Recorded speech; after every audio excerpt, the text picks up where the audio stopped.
अभी आपको दिखाने वाले हैं तोरी और करेले का खेत टॉप व्यू से। कुछ दिन पहले हमने यहीं पर खड़े होकर यही शब्द बोले थे और यही खेत हमने दिखाया था।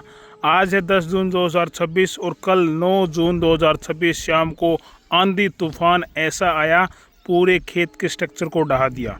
पूरा खेत बड़े शानदार तरीके से लहरा रहा था और लाइन टू लाइन आपको यहाँ इस खेत से यहाँ से देखोगे तो दूसरे खेत की छोर पर आपको बिल्कुल साफ क्लियर नज़र आ रहा था। इतना सुंदर खेत खड़ा हुआ था। लेकिन 9 जून 2026 को जो तूफान और बारिश आया है, पूरे खेत को तहस नहस करके रख दिया है। पूरा स्ट्रक्चर जो है ज़मीन में बिछ गया है। और देख सकते हैं इधर करेले की खेती है ये वाली, और ये तोरई की खेती है। और जो बांस यहाँ पर गाड्डे गए थे ना, वो ज़मीन के अंदर मशीन से गड्ढे खोद खोद के गाड्डे गए थे। ऐसा नहीं कि कमज़ोर स्ट्रक्चर था, लेकिन बांस सारे टूट गए हैं, उखड़े नहीं हैं, टूट गए हैं। अभी देख सकते हैं बिल्कुल जो आप देख रहे हो मंजर, बिल्कुल ज़मीन में बिछा पसरा हुआ स्ट्रक्चर है। यहाँ पर करेले की खेती है, यहाँ पर तोरई की खेती है।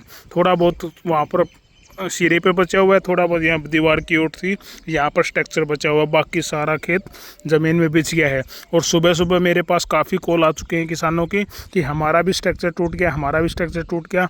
तो भाई बहुत ही तगड़ा तूफान था। तूफान के आगे, प्रकृति के आगे किसी की नहीं चलती, इंसान तो कुछ भी नहीं है। और देखो भाई, ये हाल कर दिया है कल वाले 9 जून के तूफान ने। और बहुत सारे आस पड़ोस में पेड़ पौधे बहुत ही ज़्यादा नुकसान हुआ है। बहुत सारे वृक्ष टूटे हैं, बड़े बड़े विशालकाय जो वृक्ष थे ना, वो भी टूट गए हैं। और अभी एक किसानों को बस ये सावधानी रखनी है, अभी आपको इसके साथ छेड़खानी नहीं करनी है। जैसे हो गया हो गया, अब इसके साथ छेड़खानी नहीं करनी है। कोई किसान ये सोचे कि स्ट्रक्चर को दोबारा खड़ा कर लूँ, वो इम्पॉसिबल है, वे खड़े नहीं हो सकते। क्योंकि बांस टूट चुके हैं। जो नीचे ज़मीन के अंदर 1.5 2 फुट बांस गड़े हुए थे ना, वो तो उसके नीचे रहेगी। ठीक है, अब किसानों को करना क्या है, जैसे ये बिछी हुई है ना, इसी में आपको तुड़ाई करनी है। करेले की, तोरई की, आपने जो भी सब्जी लगा रखी है, इसको ऐसे ही तुड़ाई करनी है। अब बांस को बाहर निकालने का प्रयास भी ना करना, क्योंकि धागे और तार सारे उलझे हुए हैं। अगर आप इसमें निकालने लगोगे ना, तो सारी बेलें टूट जाएंगी, ज़मीन गिल्ली है, सारे बेल जड़ से उखड़ जाएगी।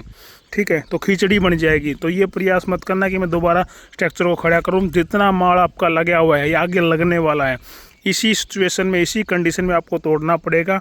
जितने दिन तक ये चलती है खेती करेले की और तोरई की, इसको अंतिम चरण तक इसी कंडीशन में पहुंचाना है।